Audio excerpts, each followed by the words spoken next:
कोई माना राशन सबटा। हाँ अरे पानी थोड़े कुछ आपके गीत के सामना होगा, आप सुनाइए। हाँ नामो पता चल रहा है की कहलिए।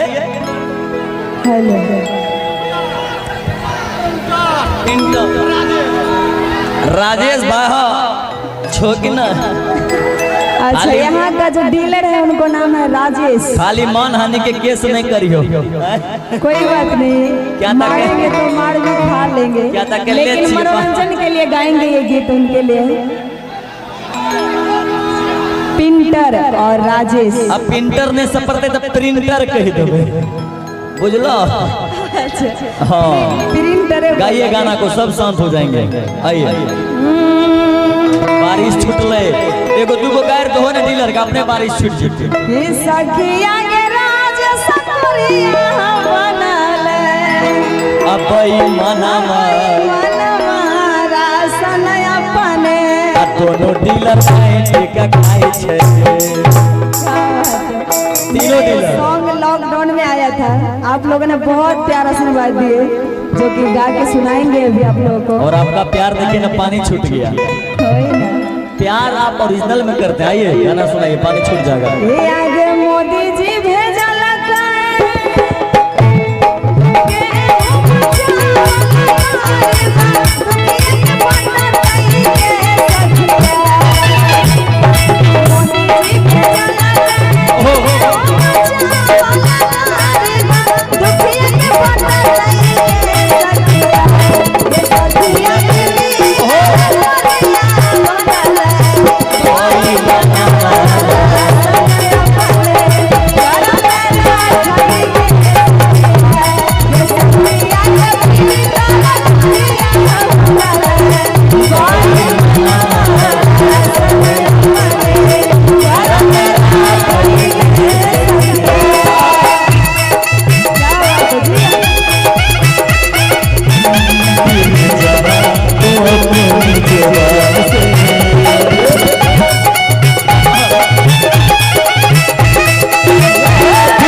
बेचारा कमाइयो नहीं लगे थे।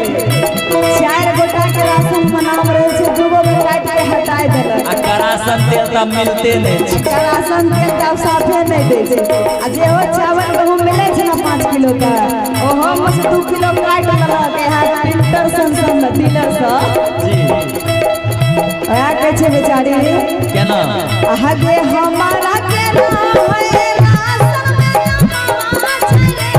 ओहो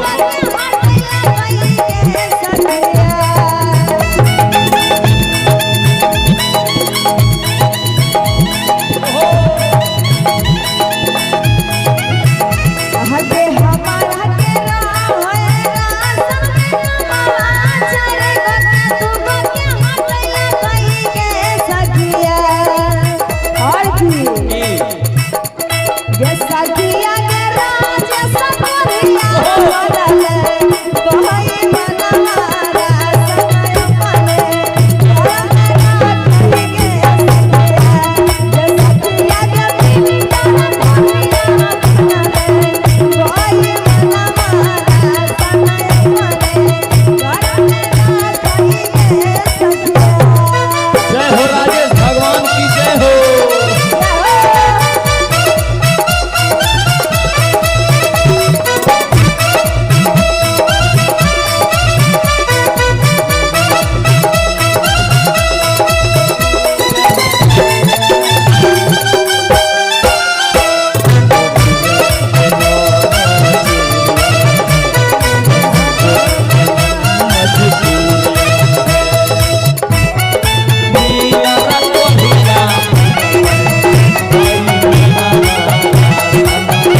पिंटरो भाई बनल छै वह कहै छै के आगे गरीब के राशन बेच के राज सफरिया ढालै छै दुमहला के सखिया